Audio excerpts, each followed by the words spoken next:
So, Akhil, should we start now? Yes, we can start. Great. Hello, everybody. So, this is Ankit. I'm managing partner at Wealthy Nivesh. We are a wealth management boutique firm. And today with us, we have Akhil Mittal, who is a senior fund manager from Tata Mutual Fund in fixed income space. Akhil is a veteran of fixed income space, having 20 years work across Canara Robeco, Principal Mutual Fund, and now Tata Mutual Fund. So the idea behind this session is to have a view on fixed income in general, and also to dwell upon the inclusion of Indian bonds in JP Morgan Index recently, and what are its implications to the market.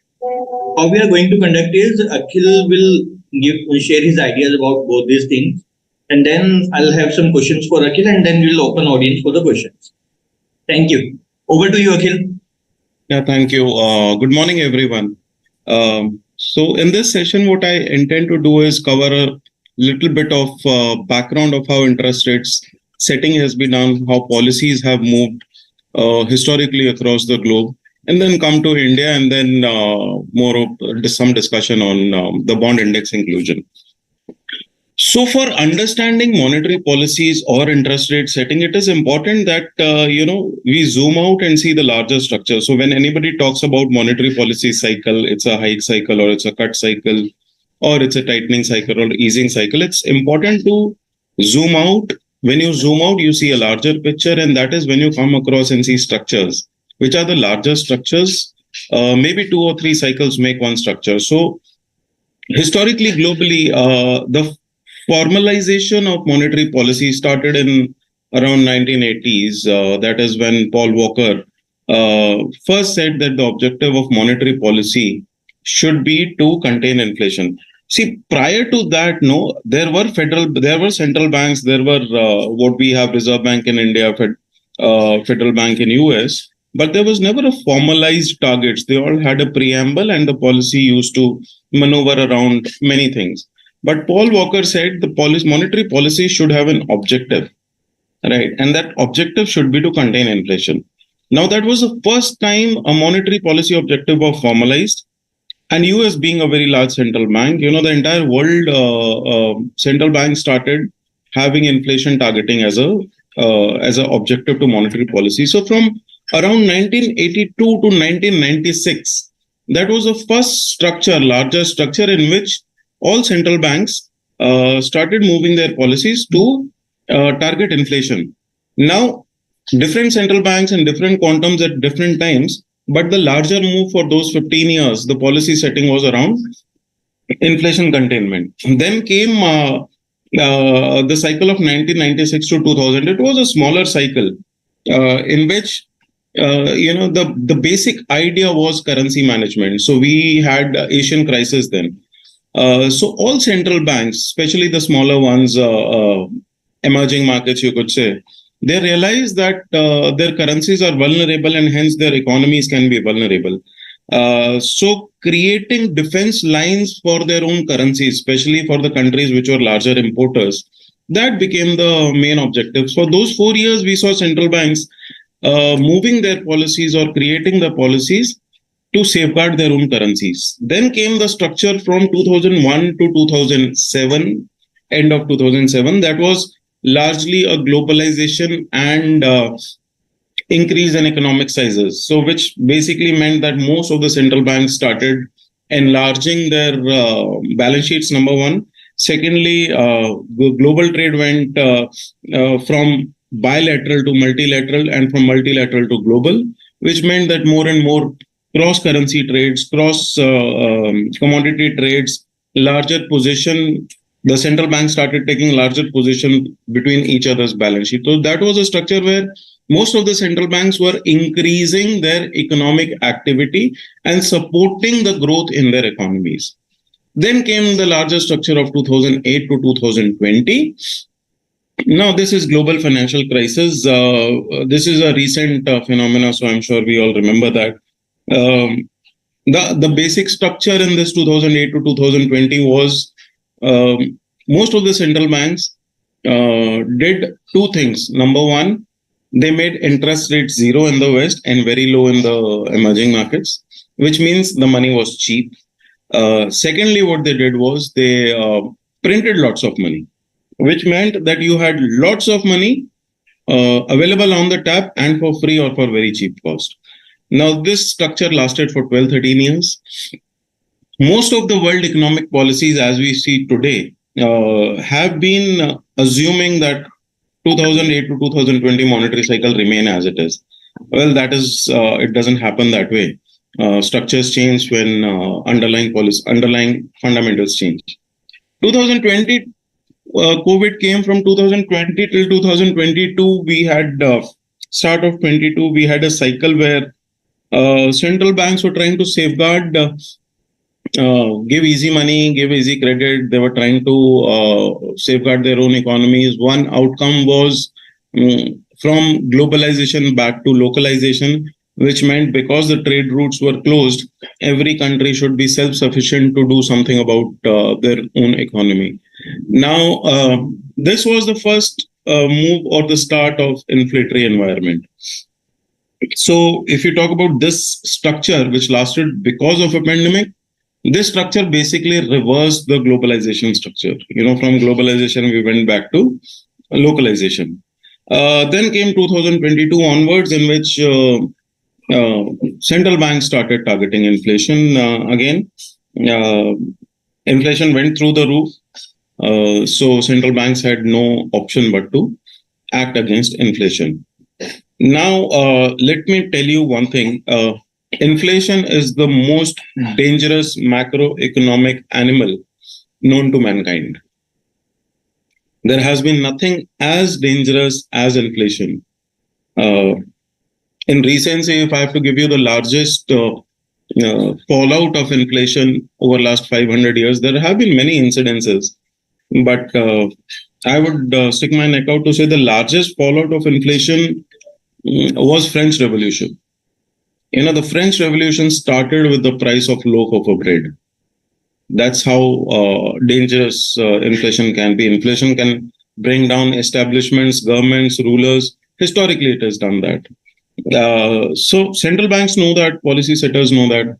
So they had no option but to contain inflation. And when you have to contain inflation, especially a flyaway inflation, you have no option but to raise rates fast, make monetary policy conditions tight, and raise rates fast. So that now think about how structures are. We discussed about structures, how structures were getting reversed, right? 2001 to 2008 globalization, 2020 localization, 2008 to 20 lots of money at very cheap cost. 2022 onwards, fewer money, lesser money at expensive cost. So these are the largest structures if you see. So this cycle is going back to normal macroeconomics, normal economics. 2008 to 2020 was actually a outlier. It cannot be called as a normal economic cycle because money has a value.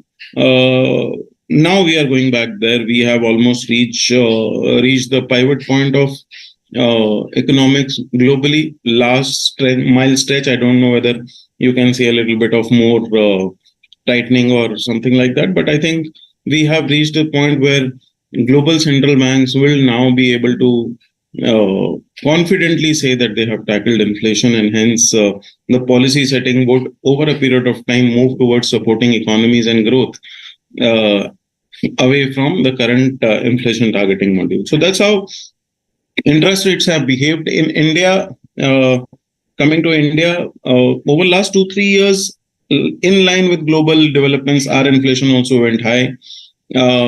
We had Reserve Bank of India tightening the policy, raising rates by 250 basis points in last approximately 1 year and 10 months, 1 year and 6 months actually. So they have done their bit to tighten the policy.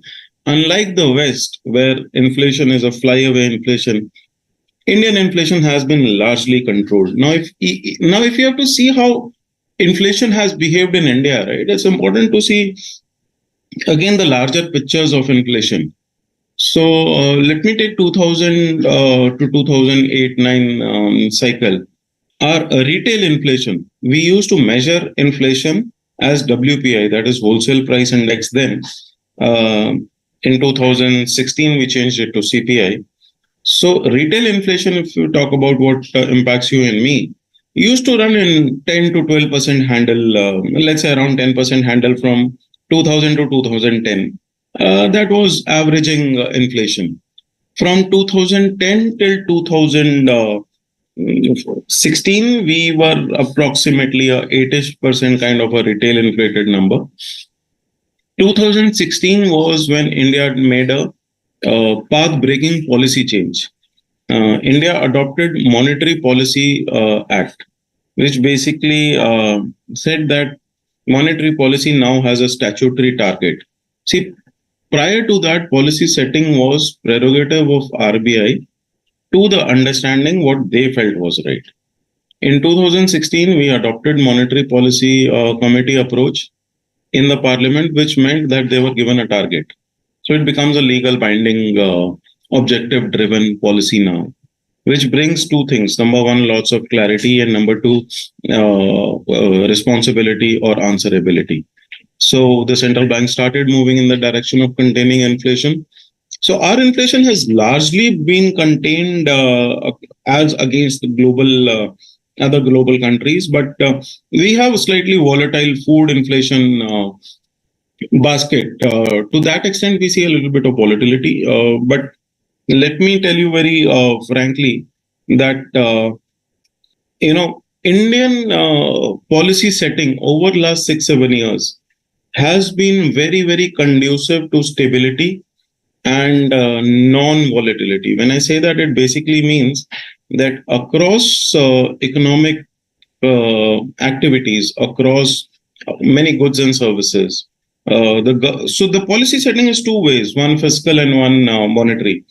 Fiscal policy plays a very big role when it comes to longer term inflationary trends or longer term economic trends.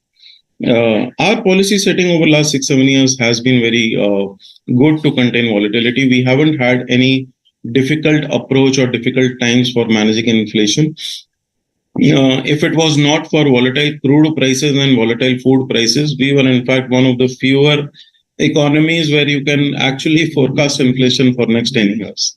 But having said that, RBI has done a phenomenal role in ensuring number one, stability, and number two, ability to match the objectives. Irrespective of who has been the governor of RBI since 2005, 2004-5, irrespective of who was the governor, the institution as a whole has always managed to ensure stability and to ensure longevity of the economy. They have never put economy on extraordinary risk. Whenever they saw risks being heightened, they have acted immediately out of the box in big leaps to ensure that we are safe.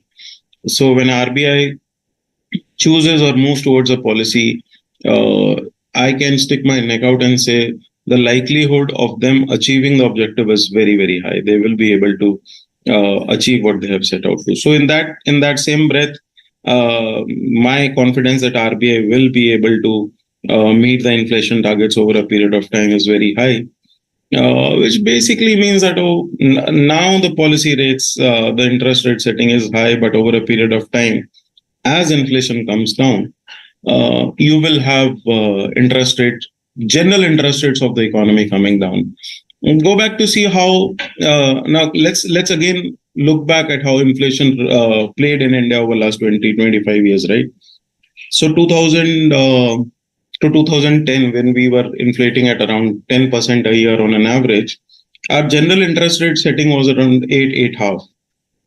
You can pick up fixed deposit rates 1 year, 2 year, and see the averaging for those 10 years was around 8.5. Now 2010 to 2016, we were inflating at around 8-ish%, and the FD rates were around 7-ish%, right?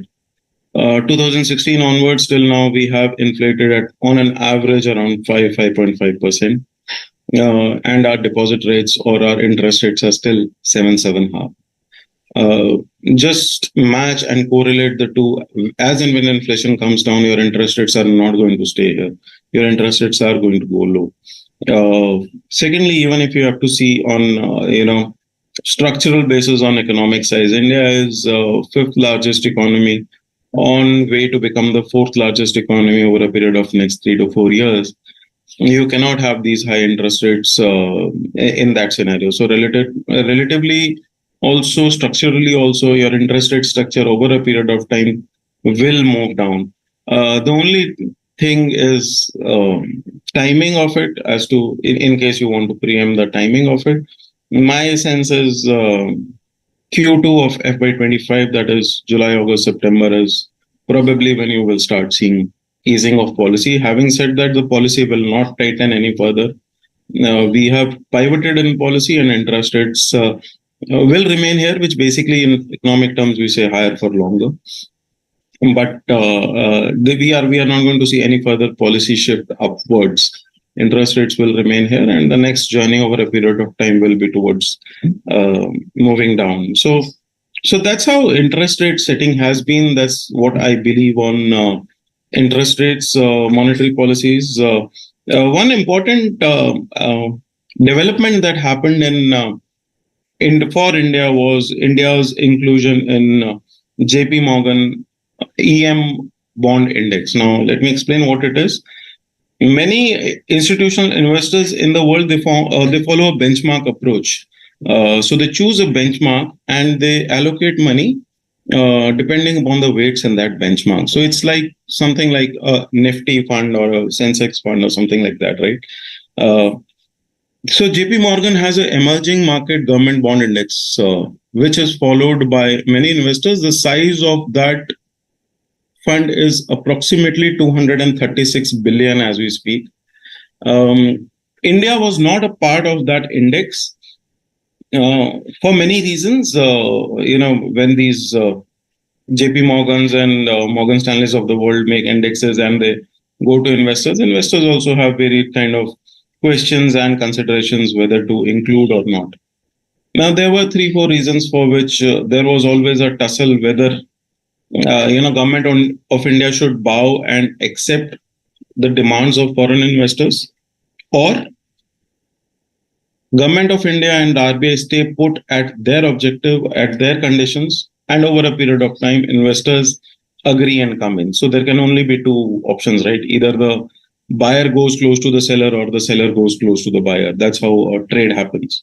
So, anyways, in this case, India did not bow. India maintained that they have fair consideration and fair practices, and hence there is no need for giving extraordinary consideration to foreign investors. And JP Morgan announced that India will be included in the index. Now, this fund size is around 236 billion. India has been given a 10% weight to be achieved over a period of approximately 1 year, starting June 2024. So we will see close to $20 billion coming into Indian markets in 12 months, starting June 24. There are 2-3 important implications of this event or this development. It's not only JP Morgan which has this index. There are 3 other larger indices in terms of fund size, which follow emerging market bond investments. One is, after JP Morgan, there is something called as a Morgan Stanley index, and there is something called as a Bloomberg EM index, which is Bloomberg Emerging Market Index, and there is a FTSE Russell index. Our sense is we will have Morgan Stanley and Bloomberg index including us, which the size of both put together is approximately equivalent to JP Morgan size. So that might open door for another additional $20 billion as and when approval comes. What was important outcome is that now India is on a global map when it comes to investment in governments. It's very important. So equity markets are a decent size, but the largest markets in the world are bond markets by size. And government inclusion in bond market ensures that globally your macroeconomics are tracked much more seriously, and money flow happens much more seriously. So it is an important development. It was long overdue, but nonetheless, it has come now. What will it will ensure is there will be lots of newer institutional investors coming into India, lots of newer considerations of investors, how they look at India.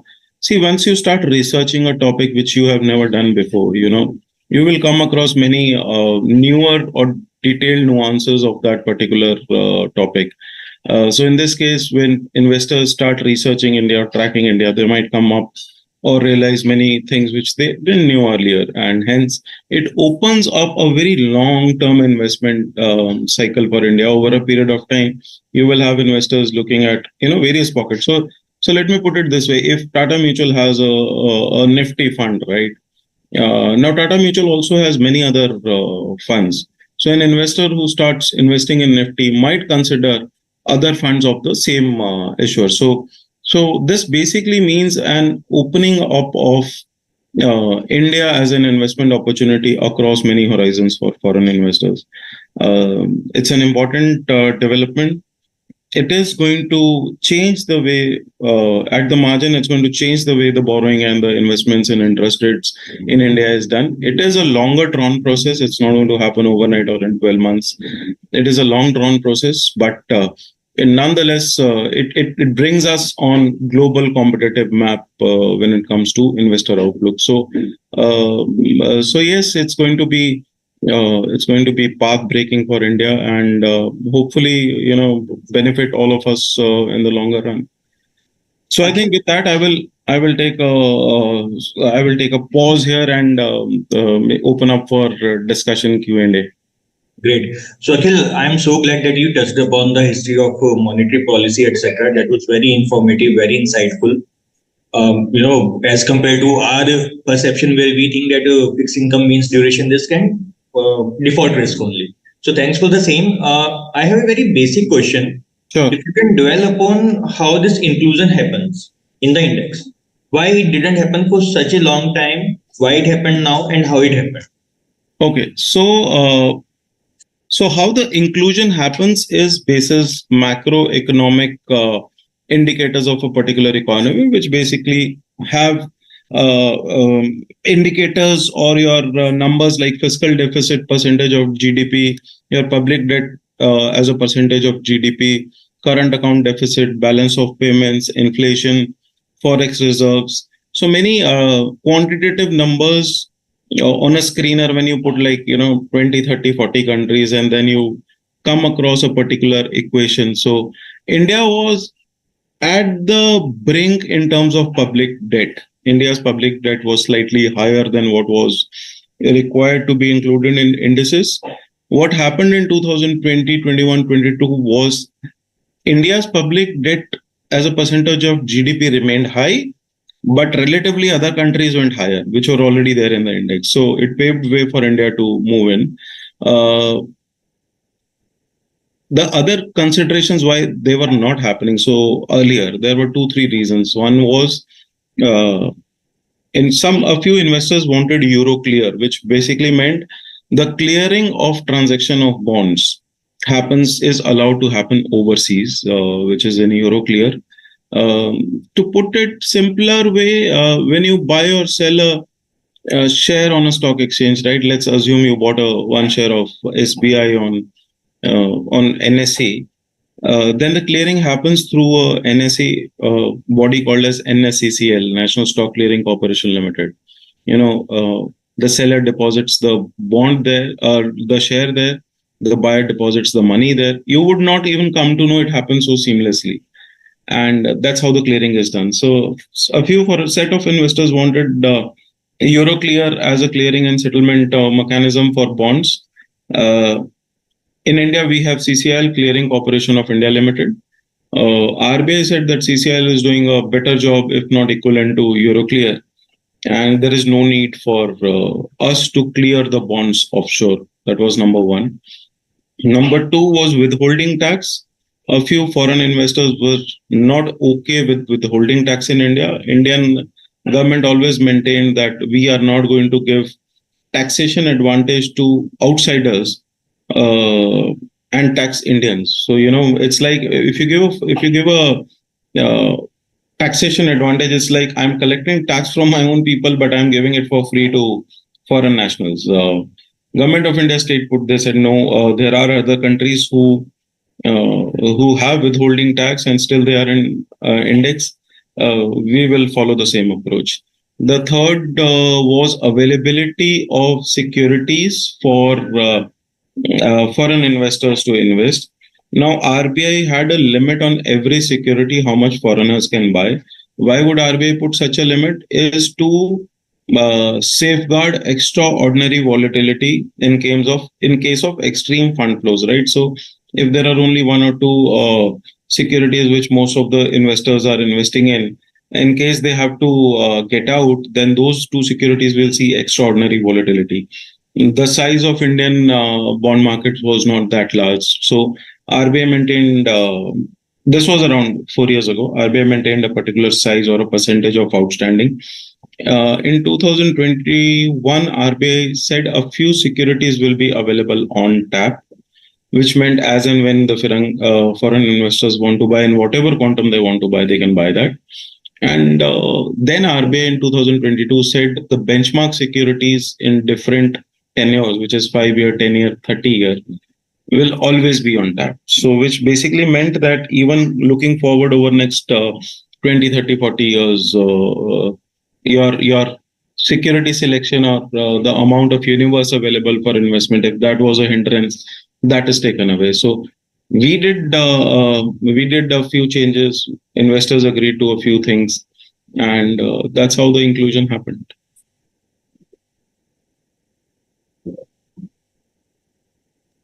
So, Akhil, there is a lot of hype around this inclusion. Certainly, it's a good start, but how do you rate it? It's a good, a radical move, radical step, or it's a non-start, or it's somewhere in between. So fundamentally, it's an important event. It's an important milestone. As I said, your country will be followed and be invested by many newer investors who earlier probably would not have been investing, and it opens doors for newer money. It's not only your own domestic saving which will channelize, but external saving which will come into your economy, right? So it's like somebody else investing money in your business. So that gives you more leeway to grow. Now, how the degree of importance or the degree of significance can vary. So, just to give you a heads up, the total outstanding GSEC in government securities in India are around 85 lakh crores. Total deposit base of banking system in India is around 230 lakh crores. Assuming we get $20 billion of inflow in a year, it's about 1,60,000 crores. Our annual borrowing is around 16.5 lakh crores, so around 10% of annual borrowing. Decent number, significant number. If you're saying that whether the number moves the needle, yes, it moves the needle. For us as traders, as institutional participants, it's a significant move. For a retail investor to see the impact on the interest rate structure, it will take approximately 2-3 years. Great. And do you foresee that this can result in opening of an exchange, an active exchange for bonds in India? And second question is, there have been attempts by government to nudge corporates to raise their capital requirement through bond market for their working capital sector instead of raising it from PSU banks. So, do you foresee this can also result in that movement becoming faster? So let me attempt the second question first. So like the government bond index where we have been included, there are other debt indices also which include corporate bond markets. Indian corporates have already been issuing dollar-denominated bonds in offshore markets since long. But yes, this opens up the gateway for institutional investors to do research and take active calls on India. So Over a period of time, as and when India is included in open-ended other indices also, you will see money coming in corporate bonds. Uh, whether the government of India and RBI both over last, they started in 2014, so almost 9 years, have been nudging corporate India to borrow more from capital markets. As of now, the traditional borrowing in India happens through banking loan system. In West or developed countries, the largest part of credit is through the capital markets, which is something which we call as corporate bonds or non-convertible debentures. Uh, Deepening of corporate bonds is very necessary so that two things happen. One, the lower strata of companies start getting included or start getting looked at. Number two, the credit risk is managed much more carefully. So, Government of India and RBI have both been nudging corporates to borrow more through capital markets. SEBI came out with regulation in 2021 that at least so and so percentage of your total borrowing has to be done from capital markets. There were size buckets. So if you are more than a 500 crore, 200 crore borrowing entity, then you need to do at least 25% of your borrowing through corporate bonds. Those norms and those criterias, eligibilities will continue changing over a period of time. But yes, you will have more and more corporate India coming into capital markets. What it does is, so if I have to relate the two, right? So there's one set which is the corporate bond, the government bond inclusion in indices, and there's other domestic set of corporate bond issuers, right? When these issuers come into capital market, it increases the universe. So if there are 100 people borrowing in capital markets and more issuers come to issue, it increases the universe in number one, number of issuers, number two, amount of universe. So the universe becomes larger. When these set of investors who are going to invest in government bonds over a period of 1 to 3 years, when they see the economy, track the economy, they would be seeing other components of economy, how they are doing. So or over a period of time, it is but natural that few of these investors will start looking at this universe and invest there. So yes, it's going to be helpful for Indian corporates to get diverse sources of money. It's going to take a little bit of time, 2 3 years, but it's definitely going to happen. So, Akhil, what as per you stops corporate from raising money from capital markets? Why are they so much addicted to raising money from PSU banks? And this question has significance because the government idea is that PSU banks money should be free for priority sectors, not for corporate lending. More so when there are high defaults in corporate in big loans, etc. So what do you think are the impediments? Is it a high cost of raising money, or there is something beyond that also?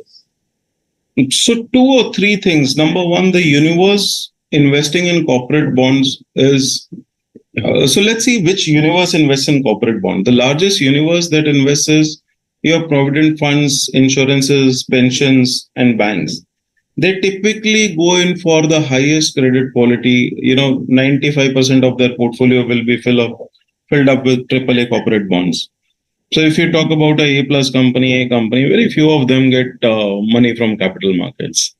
Number two, there is no deep corporate bond repo market in India. SEBI has been trying, RBI has been trying, but it hasn't really picked up.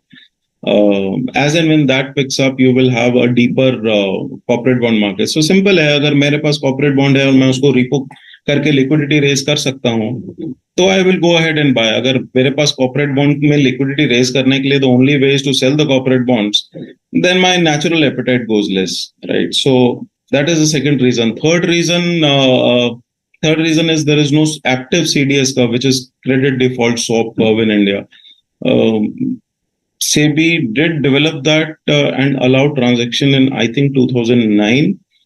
So far as I am aware, only one transaction has happened in last 15 years. And that was namesake between IDBI Bank and ICICI Bank long back. I don't even remember the year.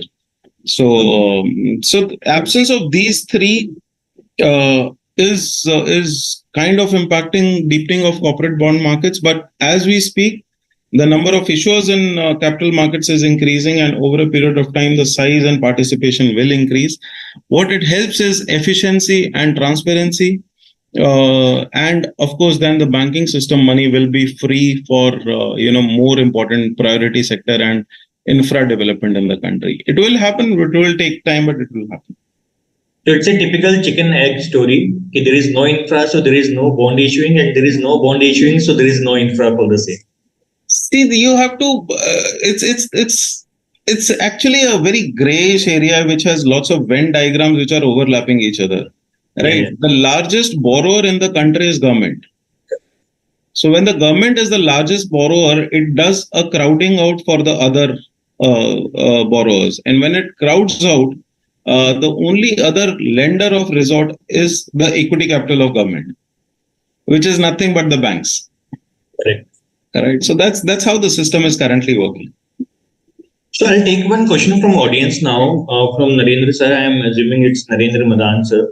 So his question is ki if as corporate bond market grows, does it pose any challenge to common investors, layman investors? No, it is in fact better for common investors, retail investors. So when the corporate bond market grows, you will have two things happening. Number one, your retail platforms for investment there will also come up and increase, right? So you have, as of now, mutual funds, insurances, government securities, type of options, fixed deposits options available. When the corporate bond market opens up, it is already open. I mean, when it deepens and more issues come, you will have many more retail platforms also coming up. Then it just increases your options of investments, and you can actually pick and choose your investment which suits long term, short term, different interest rates, different credit risk. See, whenever you take an investment decision, you are buying risk. Right? Ever in your life, you take an investment decision, you buy risk. The amount of risk that you want to buy is what differs from investor to investor. One investor might be okay with buying a A+ security. Other investor might think a AA+ is also unsafe. So it's purely your own understanding, perception, and level of risk differentiation that you want to do. Nonetheless, extension or an increase in universe is always welcome. Supplementary question is ki will it increase the cost of borrowing for common man? It will actually decrease the cost of borrowing. Capital markets are the most efficient. So because they discount the macroeconomic developments immediately, so they are most efficient and they are fast. So if you talk about transmission of rates, which RBI continues saying every now and then, that transmission of rates in the economy is slow, that is because the banking system works very slow. The capital markets readjust themselves immediately on this in 10 minutes. Right. So it will bring in efficiency. Whether that efficiency, how much that efficiency will result in fall in borrowing cost, it happens over a period of time. Many factors, confluence factors, result in a change in cost of borrowing. But all other things remaining equal, increase in corporate bond markets and capital markets will reduce the cost of borrowing because it will bring in efficiency. Just for example, if a AA rated, let's say a AA rated corporate who is doing decently okay has to go to banking system, he might be forced to buy it anywhere between 8 to 10% depending upon how the bank looks at that particular credit, right? The moment that issuer comes to capital markets, there are hundreds of buyers looking and analyzing that. So if there are more number of buyers or investors, it obviously brings in more efficiency. They will ask the company for more information. When you ask somebody for more information, it naturally over a period of time streamlines their own operations, their own systems. So it brings in efficiencies of a great lot, and efficiencies over a period of time will reduce the cost of borrowing. Great. So I have a slightly rear view kind of question. Last 5 years have seen Corona, fiscal deficit going haywire, etc. So if you could just touch upon the interest rate movements in last 5 years. I'm asking this question more so because fixed income portfolios have seen a lot of volatility in last 3 years, 4 years because of Corona. and fiscal deficit, etc. And how do you see fixed income portfolios moving from here on? And do you think there is a sweet spot in duration? Sure. So, in line with how the structures have moved, so over last, let me start from when COVID came. RBI reduced the rates from repo of around 5.5 to 4%, and made tons of liquidity available. So if I have to sum total all the things that RBI did to infuse liquidity, both temporary and structural, RBI infused close to 14 lakh crore in the system over a period of 6 months. So rates went down, interest rates went really, really down. It was free money, easy money, cheap money. Then in 2022, RBI started raising rates in line with global central banks because inflation was going high. And as mentioned earlier, there's nothing as dangerous as inflation when it goes in a flyaway zone. So RBI raised rates, and our repo rate from 5.5 in Corona went to 4. From 4, we are now at 6.5. So interest rates went up. If I have to put how the benchmark interest rate yields behaved, in Corona, we saw 10-year GSEC touching 6% and below. Now we are at 7.30-35. So that's how the interest rate structure has moved. Banking fixed deposits from 4% 1 year has gone to 7.5 on 1 year. Lending rates, housing loan from as low as 7% floating has gone to 9.25 floating. The more important point is moving ahead. Where do interest rates go? As we had started our discussion, so I believe the interest rate has pivoted, which basically means it's not going to go further up from here. Whether they come down now or after 6 months or after 1 year is the only question you have to answer or you have to think about.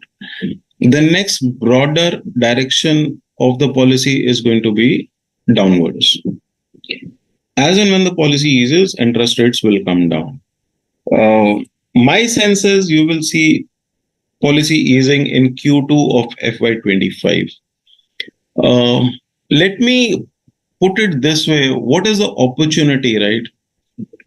What I can stick out my neck and tell you is 5 years from now, interest rate structures are not going to be the same.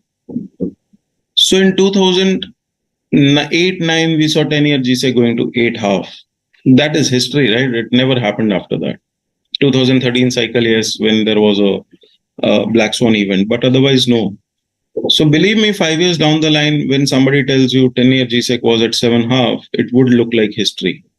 So interest rates, as long as you want to invest, you can buy now. I would say for all your fixed investments, now is the time. It was actually as of yesterday, but now is the time to go ahead and buy. You can never time the tops and bottoms of markets. So similarly in interest rate markets also, whether 10-year GSEC from 7.25 goes to 7.35, 7.40 or goes to 7.10, you need to keep in mind one thing, that over a period of time, what is that sensitivity to your overall return?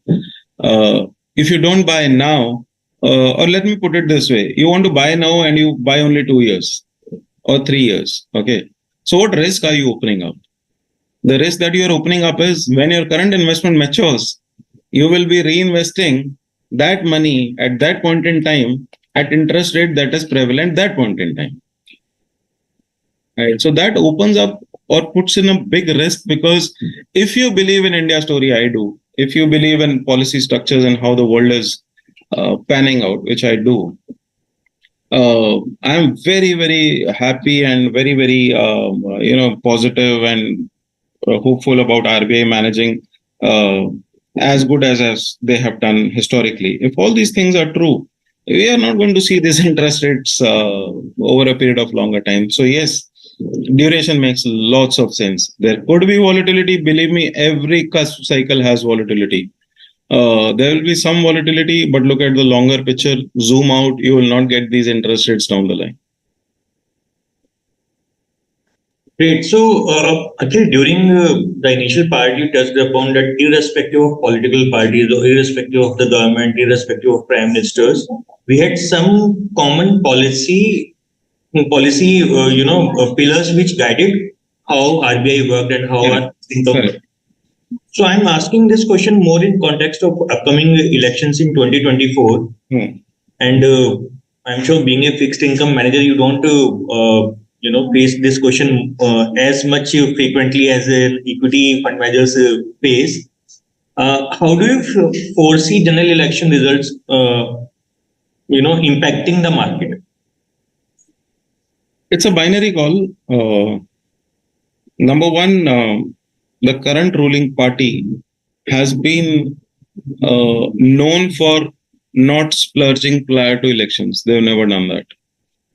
So, if history is to be the guiding principle, they are not going to do it this time also. So they stick with their fiscal discipline. I think they will stick with it. Post elections, currently, what we hear from political pundits is uh, there is almost a given case of the current government coming back.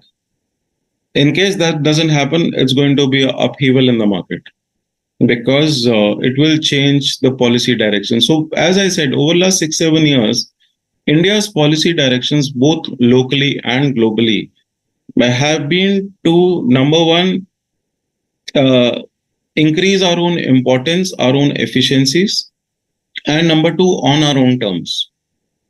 Right. So, if anything has to change over here, then the entire course trajectory has to change, which will number one be painful and number two take time.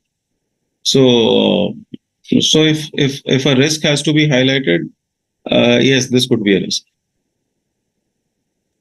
And coming back to again JP Morgan, until now we had a very isolated fixed income market in India, completely isolated.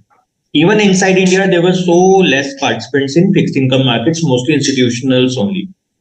Do you foresee with this inclusion, Indian fixed income markets will become more integrated with global markets and hence will be more prone to global interest rate movements? So local Indians investing more because of this? Maybe no. This is foreign investors investing more because of this? Yes.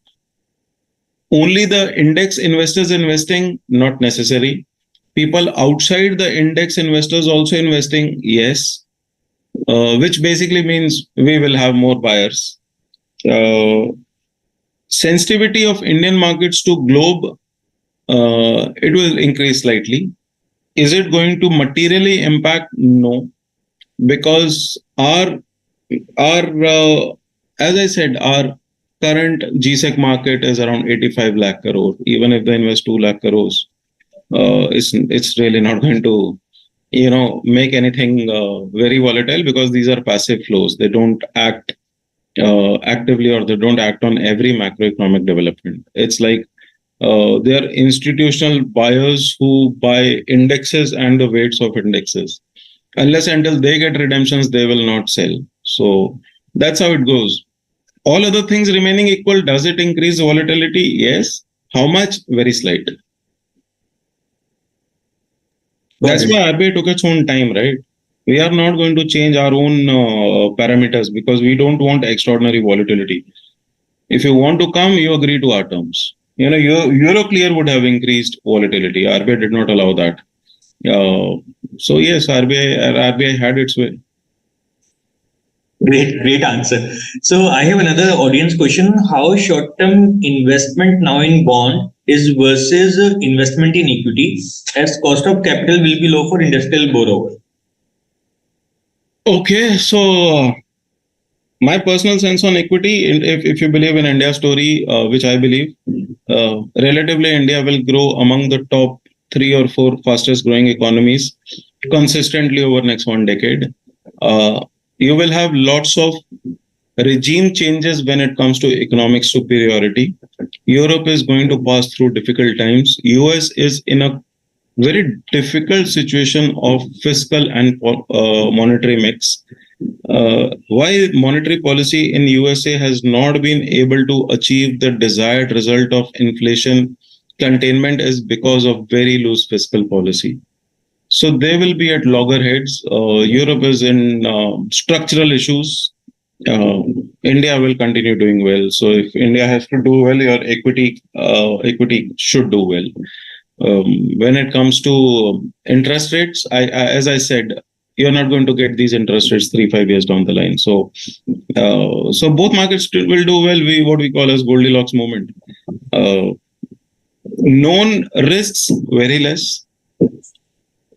Historically, I can tell you. So when you say known risk very less, Goldilocks moment, you should go ahead and buy. Well, let me give you a sound of caution. It is more of anecdotal rather than any analytical. Uh, Whenever you see the lowest risk, a black swan always happens. That's happened historically. I don't know how it will happen this time, how it will impact India, but I can tell you, Indian health, economic health, or ability to withstand a black swan event now is 10 times better and higher than what it was previously. So the volatility, even if an unknown thing has to be happening, the volatility will be much lower as compared to rest of the world. Great. So, Akhil, one last question from my side, and it's very relevant for our clients.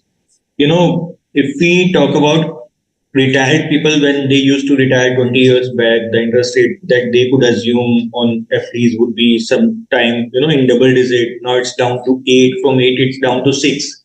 Now you are saying, as everybody, assumes so, even I think so, with economic progress, with the rise in GDP, interest rate won't remain in 6-7% kind of range. So for somebody who is retiring in 5 years or 10 years, how do you suggest them to build their portfolio?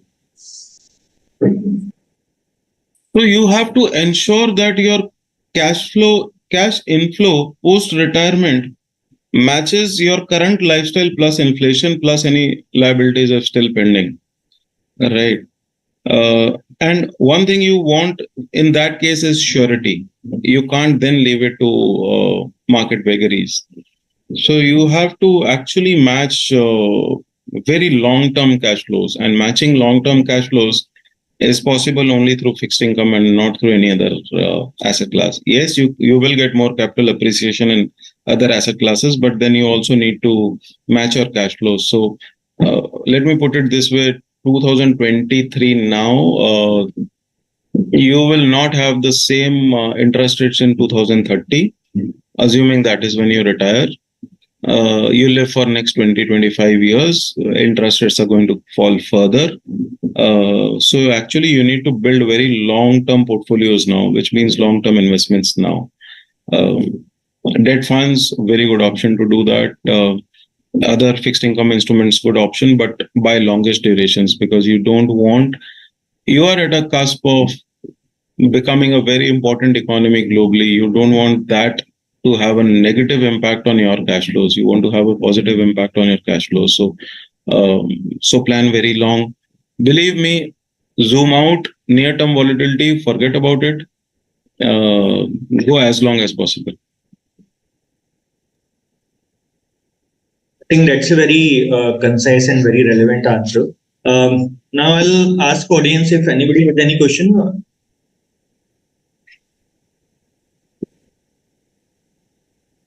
Great. So I think we covered a lot of topics. Akhil, really a very interesting session. I know it's very cliche to say nice, interesting session, but for me, I found it very, very interesting.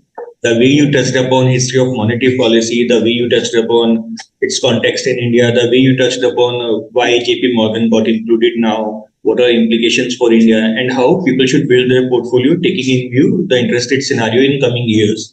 The fact that you touched upon even the politically incorrect views that interest rates will go down from here, which all of us know and people generally don't want to talk about it. It's very congratulatory. Thanks a lot, Akhil. Thanks for giving us time on a weekend. And thank you, audience, for being so patient and so listening. Thank you. Thanks, everybody.